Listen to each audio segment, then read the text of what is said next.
Pregunta, ¿la Biblia habla de gigantes o no? ¿Es correcto? Sí. Sí, Ya. 100%, la Biblia habla de gigantes. Sin ir muy lejos, la historia de Goliat es un gigante, ¿sí o no? Exacto. Ya. Y sus hermanos. A mí me parece una pregunta, pastor. Sí, dígame usted. A mí me parece que aquí el tema de Nefilín no se refiere a gigantes en tamaño, sino en algún poder político, militar, algo en esa línea. También me llama mucho la atención que en la Biblia se menciona a Enoc, casi más de 10 veces. Y entonces, ¿cómo? O sea, si los autores fueron inspirados por el Espíritu Santo y ellos escribieron a Enoc como referencia, me llama mucho la atención, si fueron inspirados por el Espíritu Santo, ¿cómo no tomar de referencia un libro que no es canónico? Pues? Y cómo Dios permitió que ellos escribieran el nombre de Enoc como referencia. Okay. Es algo que es bastante interesante. Agradezco su apreciación, hermano. Le invito nuevamente a que usted pueda revisar el tema de la inspiración y la inerrancia bíblica, escrito por George Ladd, por Miller Erickson y por James Leo Garrett, ¿ya? Le invito para que usted pueda un poco más ampliar su mente sobre eso, porque a veces tenemos la idea de que como la Biblia ha sido inspirada, a veces caemos en la idea de que la Biblia prácticamente cayó del cielo. Y como el enemigo está tocando. ¿Aló? Ahora sí se escucha. Ya, Tu audio no se escuchó nada en una parte. Ya, bien. A veces le invito a que pueda leer, hermano, ¿verdad? Que pueda leer estos libros de teología para que pueda tener un poco más amplio el tema de la inspiración. Porque a veces caemos en la idea de que la inspiración, caemos en la idea de que la Biblia ha caído del cielo. Y eso no significa la inspiración, ¿ok? Porque Dios no dictó la Biblia, o sí la dictó, no. Entonces, encontramos una Biblia que no ha sido dictada por Dios. Encontramos una Biblia que es humana divina, o no es humana divina. Sí. Pero cuando usted habla de la Biblia, se refiere a las traducciones que tenemos hoy en día, porque la original en realidad no está. Ok, porque claro. si el Espíritu Santo obra en mí y el Espíritu Santo es Dios, en ese momento los autores estaban siendo guiados por el Espíritu Santo al escribir. Obvio, esos textos, esos pergaminos no se encuentran, sino las que tenemos hoy en día que han sido transcritas y hay errores y X claro, cosas, ¿no? etcétera. Usted cuando habla de esa Biblia, la pregunta sería si es que los autores también contribuyeron con su conocimiento, con su pensamiento, con la cultura y el contexto histórico en el que vivieron. Recordemos que la Biblia es palabra de Dios, pero en palabras de hombres. Pastor, Sí. yo escuché un estudio que decía que los que escribieron no eran como taquígrafos, que estaban tiqui escribiendo, sino que también ellos ponían en su contexto y todo lo demás. Exacto. Hay que verlo bien. Exacto. O sea, hay que verlo bien por el tema de una cristología. Ya, claro, por eso le digo, yo le invitaría a mi hermano Paul que usted pueda revisar primero este material que le acabo de indicar. ¿Ok? ¿Lo ha revisado? Yo tengo la teología sistemática aquí la tengo, ¿ves? Casualmente, ¿ves? Ya, ok. Yo le invito entonces de Charles... Ah, ya, no. Es teología sistemática de Miller Erickson. Él es quien aborda más el tema. Miller Erickson, James Leo Garrett. Sí, pero ahí disculpe. Sí. Disculpe mi pregunta, pero entonces si me debo inclinar por lo que dice los autores que usted dice, entonces ¿a quién le estamos dando la autoridad? ¿A los autores de estos libros, de estos comentarios de teología sistemática o al Espíritu Santo? Ya, lo que pasa... Porque si usted me manda a estudiar las teologías sistemáticas de estos hombres que son teología es pensamiento de hombre. Entonces, si usted me manda a estudiar eso y lo que él dice, eso sí es verdad. Y entonces, ¿cómo queda la inspiración del Espíritu Santo con los autores, con los escritores? Ya, lo que Ese pasa es es el que problema. la inspiración de la Biblia, ¿la Biblia dice cómo Dios inspiró la Biblia o no? No, nada más habla que fueron inspirados por el Espíritu Santo, Exacto, con ok. esos ojos Entonces, y basta. la Biblia solamente dice, solo dice la Biblia que hombres inspirados escribieron la palabra de Dios. ¿Ok? ¿Cómo lo escribieron? ¿Bajo qué proceso? ¿Cómo sucedió? ¿Qué proceso histórico hubo para la Revelaciones interpretación progresivas. de la inspiración? Por eso le digo, ¿cómo? Eso se encarga la teología, porque la Biblia no le está diciendo cuál fue el proceso histórico de la inspiración. Por eso le digo, yo no le estoy dando autoridad a estos hombres. Lo que yo quiero es que primero uno se informe bien del proceso histórico de la doctrina de la inspiración, de la doctrina de la inerrancia, cómo es que esta doctrina fue evolucionando en el tiempo y que usted pueda darse cuenta que la Biblia no está diciendo cómo fue ese proceso de inspiración. Y por eso la teología permite que se haga el estudio, porque no fue una taquigrafía, no fue un dictado, la Biblia no cayó del cielo. Entonces, eso es lo que yo quiero, hermano, que usted pueda entender. ¿Ok? Muy bien. Es otro Avanzo, curso, entonces. hermano. Es otro curso. Muy bien. Agradezco, hermano, su aporte. Bien, vamos a hablar un poco de los gigantes en la Biblia. ¿Ok? Vamos a hablar de los gigantes en la Biblia. Existen 4 términos para la palabra gigantes en la Biblia. ¿Ya? El primer término es el término nefilim, probablemente significa violentos o poderosos, ¿ok? La Septuaginta lo traduce como gigantes, pero ¿por qué lo traduce como gigantes la Septuaginta? Recuerde que la Septuaginta está muy influenciada del pensamiento, ¿qué? Helénico. Helénico. La Septuaginta está muy influenciada del pensamiento helénico y evidentemente, ya creyendo que los ángeles podían copular con seres humanos, también interpretaron que los hijos producto de esta relación produjo titanes. Entonces no les llamó titanes, sino les llamó, o les tradujo gigantes, el término nefilim, lo tradujo como gigantes. Completamente zafado del texto hebreo, porque el texto hebreo no dice que los nefilim hayan sido hijos de esta relación. ¿Ok? La Vulgata latina también traduce gigantes a los nefilim, que son solamente 2 pasajes, ¿no? Pero ya nuevamente encontramos este problema de interpretación del pasaje. Los únicos 2 pasajes son Génesis 6:4 y otro es Números 13:33. Allí se habla de gigantes, pero, ojo, lo usa de manera distinta. La estructura de la palabra ahí es defectiva. Entonces, pueda que sea relacionado o no con lo anterior. ¿Ya? Es poco complejo. La otra palabra es la palabra refaim. Refaim, usado en estos textos bíblicos de aquí, también se traduce como gigante en la Biblia, y algunos de sus descendientes llegaron hasta los días de David al servicio de los filisteos. Los que aparecen en Isaías 4, 9, 26, 14, 19, Salmos 88, en todos estos pasajes, la palabra refaim aparece, pero tiene el contexto de seres difuntos, de manes, de sombras. ¿Ok?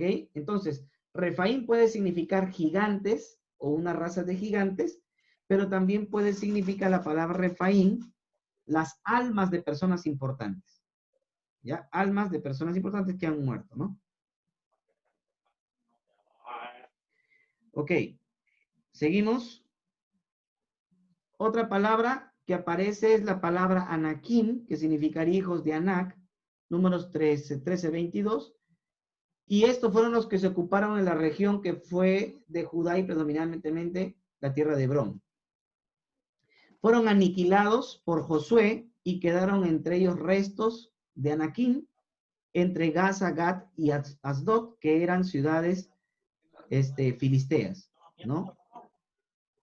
El último término para gigante es Samsumim, ¿ok? Samsumim, y viene del Deuteronomio 2:20 y hace referencia a los habitantes de la región de Amán, pueblo grande y numeroso de gran estatura, a quienes los amonitas vencieron adueñándose de su país. ¿Ok? se les emparenta con los refaítas, pero los amonitas los llamaban sonsomeos. ¿Ok? Entonces, esos son 4 términos usados para gigantes en la Biblia. ¿Ya? Refaim, Samsumim, Nefilim, y los otros eran Anakim. ¿Ok? Anakim no es de Star Wars, por si acaso, ¿eh? Es otra cosa. Muy bien. ¿Cómo se origina la creencia en gigantes en el pueblo de Israel? ¿Y sabe cuál es el problema con este tema? De que cuando hablamos, por ejemplo, a veces escuchamos en la escuela dominical, ¿no? O en una enseñanza, que nos dice, y cuando Goliat, hermano, Goliat, tremendo gigante, un hombre grande, gigante, y uno se imagina 10 metros, 20 metros, 50 metros, 80 metros. Porque no 6 codos nomás. no te explican algo que es real. ¿Cuánto medía Goliat?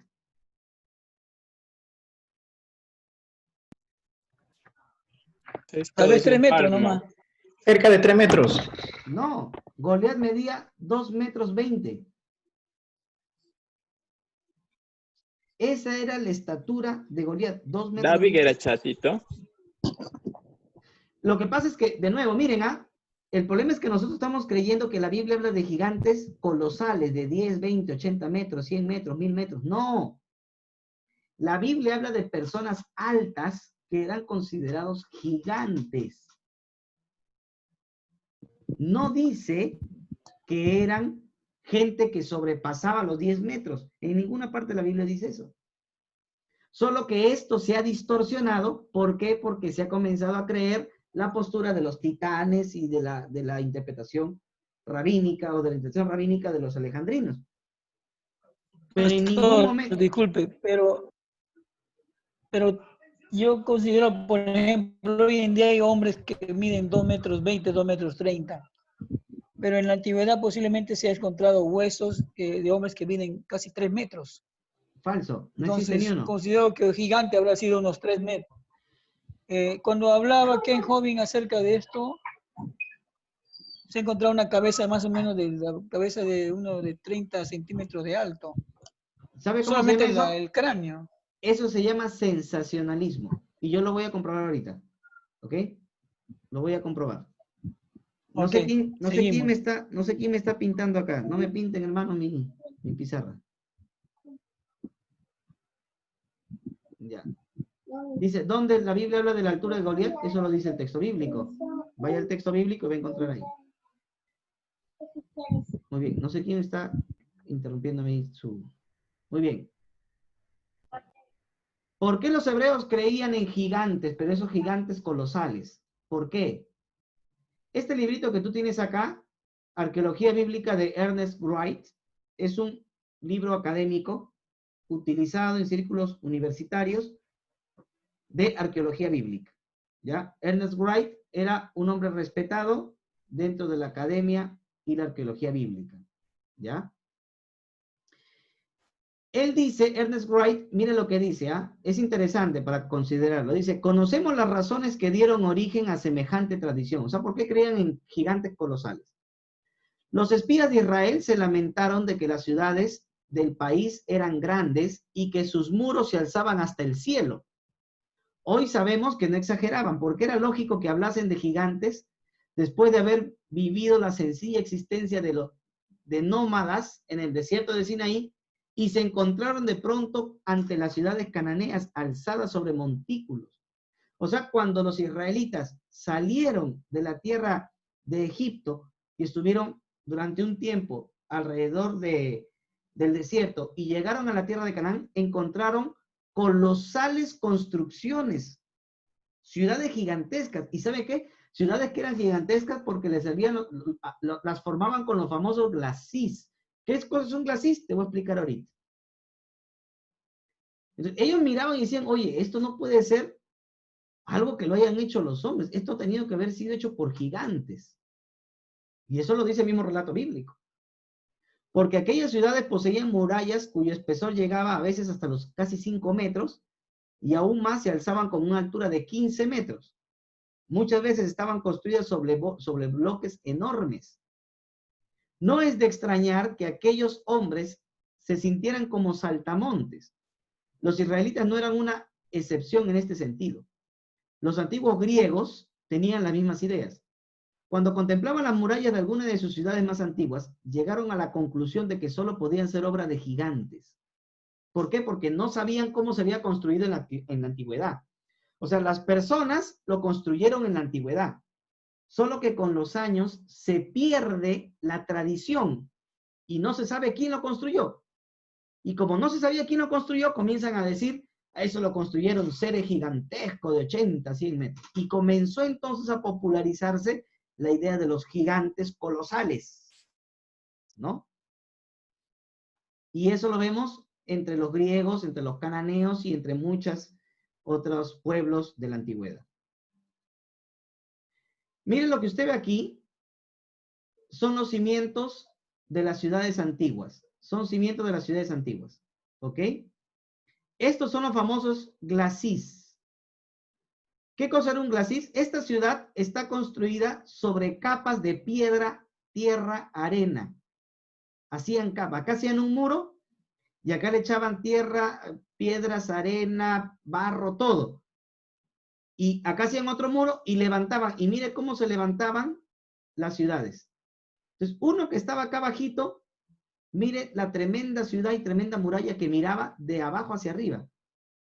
Porque estos glacis antiguos, construidos en las ciudades cananeas, de las cuales hay evidencia arqueológica, estaban estratégica y militarmente hechas para evitar las invasiones de los enemigos. Entonces, evidentemente, nos encontramos con que eran estructuras colosales que nunca habían visto el pueblo de Israel. Y probablemente por eso comenzó a tener ideas de gigantes colosales que habían en su época, pues, ¿no? Que habían en su época. Muy bien. Esto es una de las ciudades antiguas. Mire usted, cómo podían construir una ciudad arriba, ¿no? De toda esta capa de piedras, arena, barro y todo lo que uno se imagina, ¿no? Y se construían así. ¿Ve? Tremendo, ¿no? Ahora, Alfonso Ropero dice, quizá la creencia en gigantes descomunales, colosales, ¿no? Extendido universalmente procede del asombro ante los milenarios monumentos megalíticos en una época en la que el hombre había perdido la noticia de la construcción. O sea, se había perdido cómo se habían construido esas monumentales obras megalíticas. Y como se había perdido la historia de cómo se había construido, entonces comenzaron a crearse historias fantásticas de gigantes enormes que habían hecho este tipo de construcciones megalíticas, ¿no? Maximiliano García Cordero, un profesor católico, explica en su interesante obra, La Biblia y el legado del Antiguo Oriente, explica lo siguiente.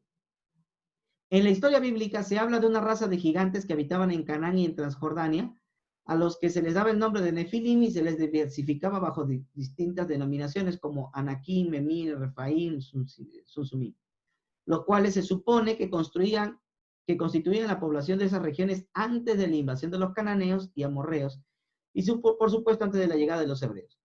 A ellos se atribuye la construcción de los dólmenes, cromles y menjires que se encuentran con frecuencia, sobre todo Transjordania. En todo lo que es pasando el Jordán, el territorio pasando el Jordán, se encuentran dólmenes, cromles y menjires. Pregunta, ¿saben ustedes qué son eso?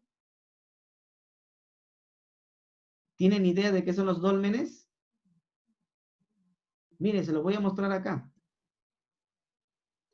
Estas construcciones megalíticas.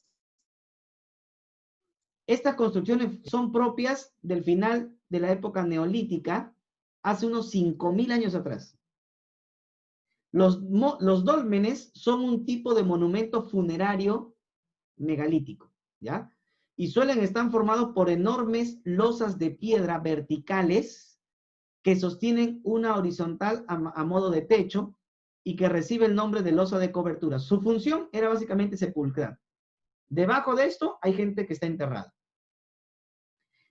Un dolmen puede medir entre los 2,5 metros y 5 metros, bloques de piedra de 5 metros y hasta de 7 metros que se han encontrado. Yo te pregunto, ¿con qué ingeniería antigua podían hacer este tipo de construcciones? Y te voy a explicar así, simple y sencillo. ¿Sabe por qué la gente anda diciendo que Machu Picchu lo hicieron los ovnis? Porque se ha perdido la tradición que explicaba cómo es que los incas en su momento hicieron los Machu Picchu, ¿o no? ¿Cómo hicieron para subir grandes bloques de piedra en la cima del Cerro Machu Picchu? ¿Cómo es que lo hicieron? Sin conocer la rueda. Entonces, como se ha perdido, como se ha perdido la tradición y no nos han legado los antiguos incas a nosotros cómo se hicieron esas construcciones, entonces la gente dice que fueron los ovnis, que fueron los gigantes, y hasta Noé que se vino por acá con su barco. Inventan un montón de tonterías, porque como hay evidencia de grandes construcciones megalíticas y no se sabe cómo se construyó, la invención más clara es la de grandes gigantes que han venido y lo han construido. Sí, pregunta. Pastor, lo mismo que sucedió con el pueblo de Israel mientras era esclavo, ellos construyeron las pirámides, aparentemente. Claro, se cree eso históricamente. Pero nosotros tenemos información de cómo se construyeron las pirámides porque tenemos pictografía. Ahora, tenemos los jeroglíficos y tenemos imágenes. Pero no sabemos cómo se hicieron los dólmenes. No sabemos cómo se hizo Machu Picchu. Se entiende que fueron personas, pero cómo lo hicieron no se sabe, y como no había ingeniería en su época, entonces la gente ha inventado que fueron colosales, gigantes, lo que construyeron ese tipo de construcciones. Ahora miren acá, por ejemplo... Bueno, yo he estado ahora en Cusco hace poco, y la historia que recibí o recopilé de uno de esos guías, ya no hablaba de ese tipo de fantasías, no simplemente de hechos casi similares a los que hicieron los egipcios. Abraham. Claro, evidentemente, ¿no? Solo que como te explico, la gente trata de darle otra explicación, ¿no? Abraham, como yo soy de Puno, ¿no? Y justo ahí más o menos hay guías y hay algunas tradiciones que cuentan. Si ustedes han notado en las piedras de Machu Picchu, ellos señalaban de que posiblemente que tenían cuando tallaban las piedras, ponían como una especie de salida en las piedras, en un lugar para apoyar las piedras y llevarlos así. Hay algunas tradiciones que sí mantienen algunos, por ejemplo, estudiosos de turismo, sino que no están escritos, bueno, por conveniencia, pero sí cuentan algunas tradiciones. Ah, claro, ok, sobre gracias. De cómo llevaron esas piedras, por ejemplo, a tremendos cerros. Claro, justamente es eso, ¿no? El problema de la desinformación. Como hay desinformación, la gente se anda inventando un montón de tonterías, ¿no? Entonces creen que vinieron los Nefilim, o creen que vinieron los gigantes, o que se creen porque miren ustedes este tipo de construcciones, ¿no? Son construcciones que para su época, 5.000 años atrás, ¿cómo hicieron? Vino Hércules, ¿ok? O comían espinaca como Popeye.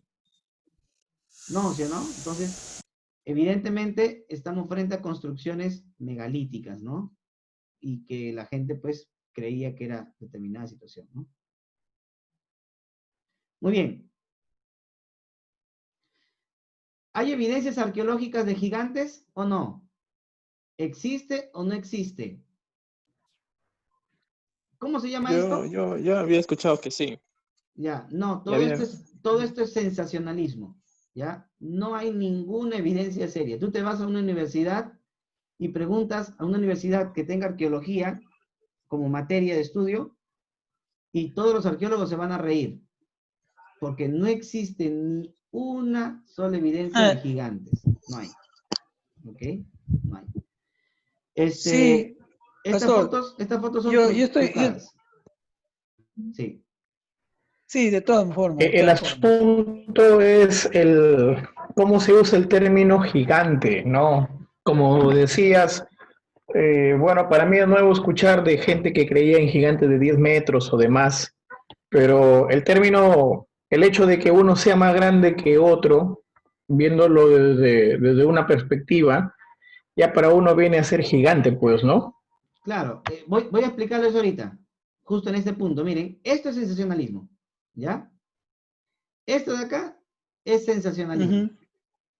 Esas cosas Eso no son sí hay. reales, pues. Todo eso es sensacionalismo, eso no es real, eso es mentira, 100%, ¿ya? Si eso se hubiera descubierto, yo sería uno de los primeros, pues, que diría, oye, sí, pues no hay gigante, pero todo esto es burla, pues, hermano. Esto es burla, esto es un engaño engaño para muchachos, pues, ¿no? Esto no es verdad, ¿ok? ¿Qué cosa es verdad? Bueno, vamos de nuevo a citar a este gran arqueólogo, Ernest Wright, y él dice, mira, no lo digo yo, lo dice un arqueólogo, dice, ay, usted se cree exégeta, yo no me creo nada, yo ya hubiera querido aprender arqueología de estos grandes personajes, ¿no? Pero bueno, lamentablemente no se me ha dado la oportunidad, pero si hubiera aprovechado, me hubiera ido a aprender arqueología y todo, pero bueno, el Señor tiene sus planes de otra manera, ¿no? Pero esta es una autoridad. Ernest Wright no es una persona que no conozca, es uno de los padres de la arqueología bíblica, es un hombre erudito en su materia, ¿no? Cuando se le preguntaría a él, ¿existen evidencias arqueológicas de que existieron gigantes? Mira lo que te va a decir. En cuanto a la existencia de gigantes, hemos de decir que en el Próximo Oriente no ha aparecido prueba alguna de que hubiesen existido allí gentes de estatura fuera de lo normal. No hay. ¿Hay alguna prueba arqueológica a favor de la existencia de una raza o raza de gigantes prehistóricos? La respuesta es sencilla. No hay ninguna. No existe. No hay. Naca la pirilaca. Nada. Manan. Parece que antes del 3000 antes de Cristo, los hombres del Próximo Oriente eran de talla algo menor que la normal de nuestros días. Esa era su suposición en 1975, ¿eh? No se había investigado. Pero se suponía que antiguamente, 3000 años antes de Cristo, los hombres eran de una talla mucho menor al promedio actual. El promedio actual es 1,75 más o menos, ¿no? 1,70. Pero tal vez eran un poco menor, hace 3000 años atrás.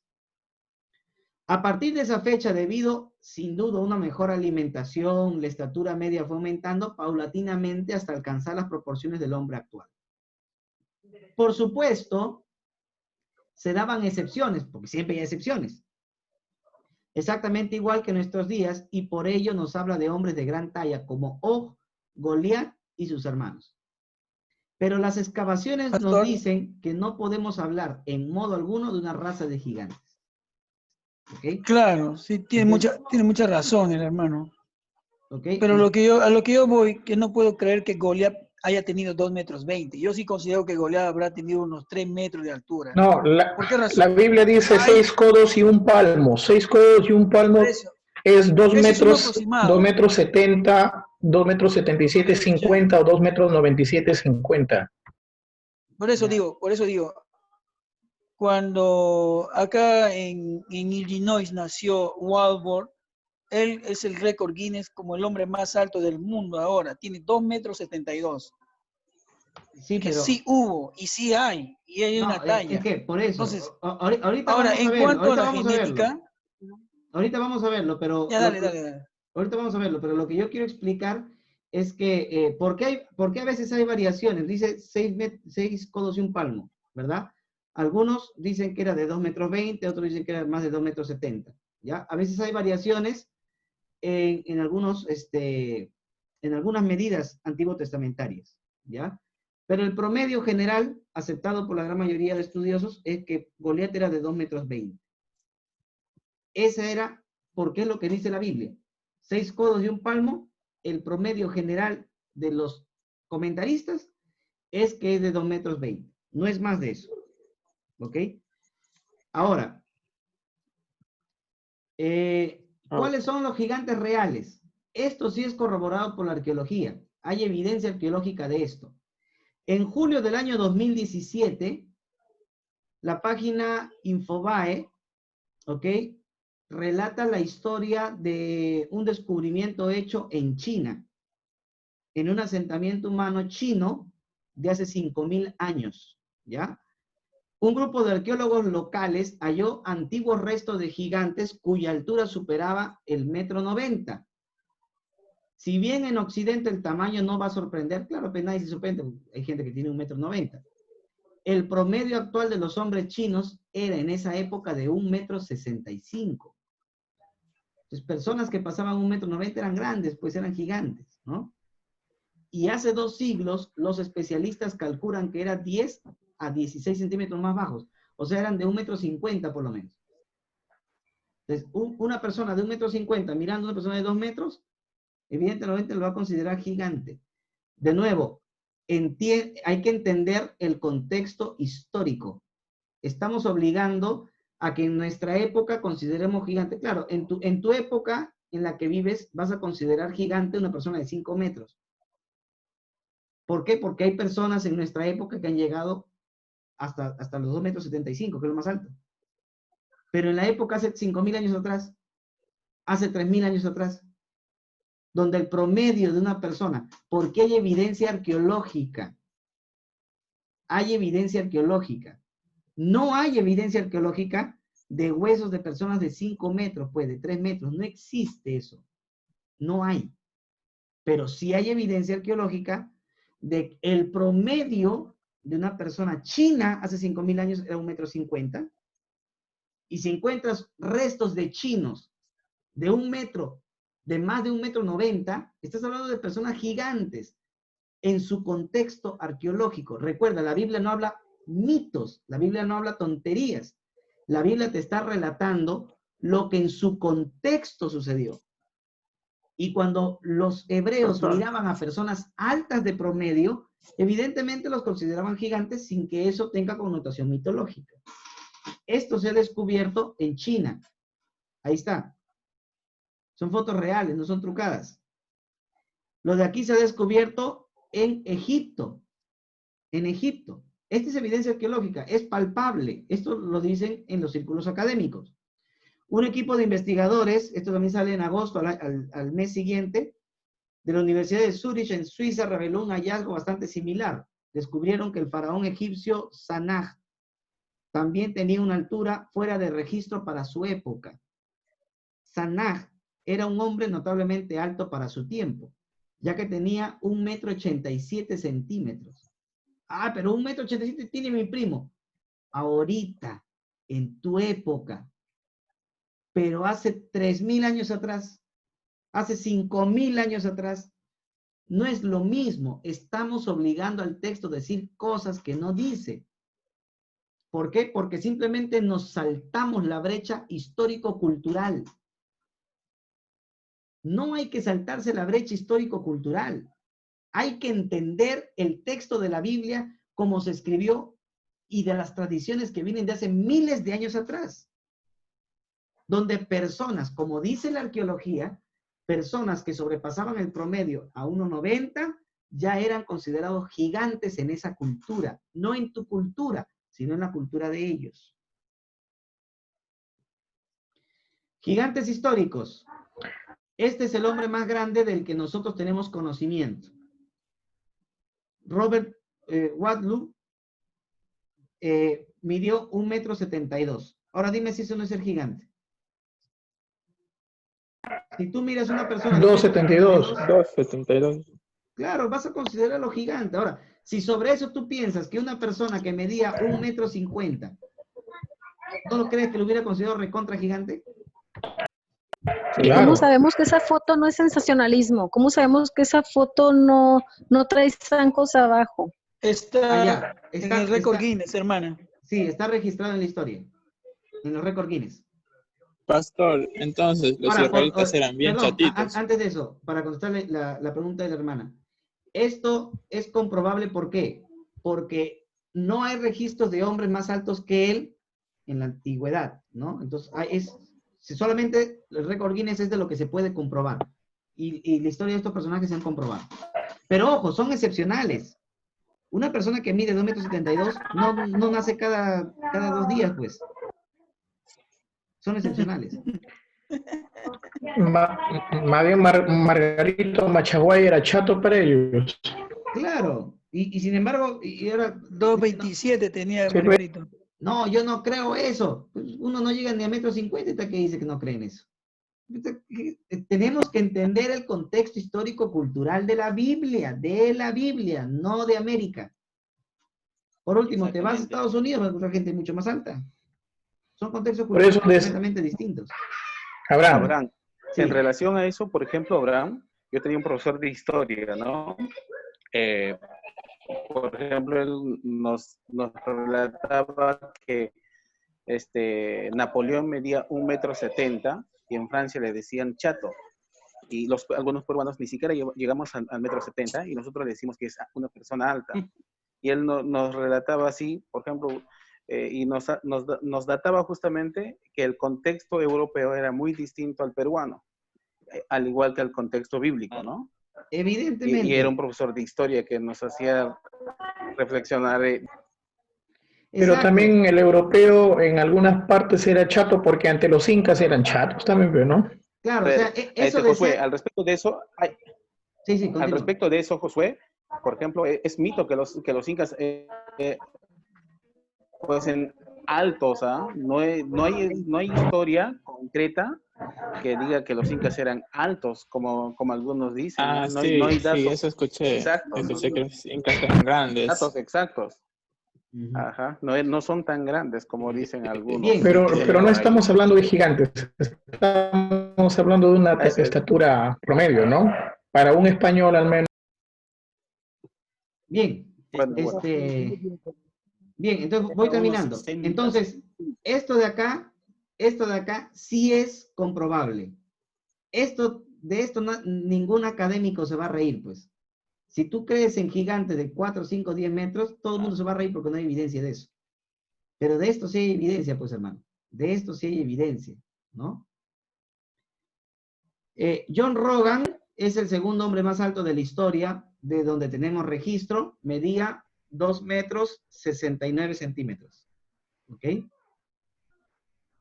John Carroll, estoy hablando de los más altos, ¿ah? John Carroll era de 2,64 metros. Eran altos, eran gigantes, pues, hermano. Leonid Stanik, 2,57 metros. Él ya ha muerto en el 2014. De ahí comienzan a bajar ya. El que está vivo ahorita, Sultán Kosen, 2,51 metros. ¿Ve? Le damos por la cintura, le daremos. Ahora, Goliat, por lo que sabemos, medía 2,20 metros. ¿Ok? 2,20 metros. Entonces, ¿es creíble? Sí es creíble. Algunos dicen, no, la historia de Goliat es una historia increíble, fantástica, mitológica. ¿Por qué vas a creer un gigante que mida tanto? Pero ¿cómo que tanto? Si medía 2,20 metros más o menos. Un jugador de baloncesto llamado Mirza Begic es un jugador de baloncesto de Bosnia, actualmente mide 2,20 metros. Entonces, ese era el tamaño promedio de Goliat. Goliat no era un gigante descomunal, por si acaso. ¿Ya? Él era un gigante, considerado gigante por su época y su contexto cultural. Al promedio de su época, ¿no? Y que evidentemente, pues, era fuerte y todo. Por si acaso, yo no estoy quitándole valor a la palabra de Dios. Yo los estoy situando en el contexto histórico-cultural. El único gigante que sí sería gigante, y eso ya sería algo descomunal, sería Og, rey de Basán, ¿no? Porque de lo único que de él se conoce, ¿qué cosa es? Su camita, ¿no? El tamaño de su cama. La cama. Su cama de 4 metros. Tenía una cama de 3,50 Una cama. metros y casi 2 metros de ancho. ¿Ya? Ese sería un gigante descomunal. Pero es el único caso de la Biblia. No hay otro caso en la Biblia. Los únicos dos gigantes del que habla la Biblia... ¿Cama? ¿Perdón? Tenía su cama de 3 metros de largo. Sí, este es de Deuteronomio 3:11. Así es. Entonces, es el Quería único... tener una cama grande, seguro. Una cama queen. Ojo. Ahora, ojo, ese sería el único caso. No hay otro caso de un gigante descomunal. Ahora, la pregunta sería válida, ¿no? Si es que el autor bíblico agrandó la cifra para hacer más pintoresca la historia o conservó literalmente las medidas de la proporción de esa cama. ¿Ya? Algunos creen que probablemente agrandó la cifra porque no hay evidencia, o si fue el único caso, de repente se ha perdido también, ¿no? Sus restos, pero no hay evidencia de hombres mayores a 3 metros 50, pues no existe evidencia de eso, ¿no? Otros dirían que sí se relató pues, de manera literal, pero que como fue el único caso en toda la historia, entonces en la vida vas a encontrar más restos iguales, ¿no? Pero entonces, ¿la Biblia habla de gigantes como nosotros creemos? No, de ninguna manera. Habla de gente alta, sí, gente alta. Los cananeos eran personas altas. Los Samsumim, los Anakim, los Nefilim, eran personas altas, pero no eran gigantes en el sentido como nosotros lo entendemos hoy en día, ¿no? Por eso yo les recomiendo siempre entender el contexto cultural antes de determinar una postura. Justo eso fue lo que había dicho hace un momento, pues, ¿no? ¿Desde qué perspectiva lo veían en ese tiempo, ¿no? Para la gente de ese tiempo, ¿quién era un gigante? Una persona de... Amén. Muy bien. ¿Preguntas? Si no, acabamos, hermanos. Pastor. Sí. Pastor, bueno, contextualizando, ¿cuál es el propósito entonces? Bueno, entiendo, estoy de acuerdo con usted, ¿no? A la luz de estas nuevas interpretaciones, he sido convencido y digo, ¿cuál es la intención de tener estos nefilim en esta historia aislados de esta copulación, es pecado de los hijos de Dios con los hijos de los hombres, ¿no? ¿Dónde entra teológicamente hablando, ¿no? En la teología? ¿Cuál es el propósito de estos nefilim en este mismo versículo, aislados de este evento de pecado? Ya. Ok. Probablemente el escritor del libro de Génesis lo que está queriendo hacer es relacionar la raza nefilim de gigantes que había en Canaán y a manera de comentario, porque es evidente por la sintaxis hebrea que el versículo 4 es un comentario del escritor, no es parte del relato, es un comentario. Entonces, al ser un comentario, el escritor interrumpe la narración y te comienza a explicar acerca de los nefilim. Al hacer esto, lo que probablemente está queriendo hacer es relacionar, o sea, explicarle a los lectores, porque los primeros lectores, ¿quiénes eran? Los israelitas. Explicarle a los israelitas por qué es que cuando encontraron nefilim. Y que esos nefilim venían desde épocas muy antiguas, ¿no? Y que evidentemente, como es un problema de desorden genético, luego se reproduce, ¿no? Luego se reproduce. O sea, no se desapareció, evidentemente.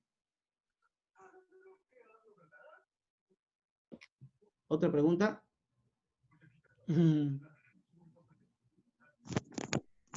¿Nadie? Perfecto, excelente. Estaba viendo en el chat que ponían sobre las edades de los hombres, ponen ya dan 930 años, dice. ¿Esos también son exageraciones? Ah. Es otro curso. ¿Qué pasa? Que cuando uno interpreta la Biblia, tiene que interpretar la Biblia en su contexto histórico-cultural, como siempre les digo. Sí. La Biblia, escrito en su contexto histórico-cultural, tiene sus propias normas. Por ejemplo, si yo escribo un libro ahora,